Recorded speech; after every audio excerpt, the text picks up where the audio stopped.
ప్రజా తెలంగాణ టీవీ న్యూస్కి స్వాగతం.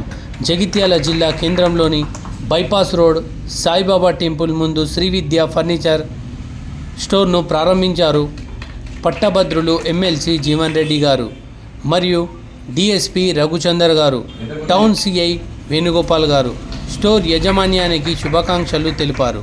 ఈ కార్యక్రమంలో కాంగ్రెస్ కార్యకర్తలు, నాయకులు, కౌన్సిలర్లు తదితరులు పాల్గొనడం జరిగింది.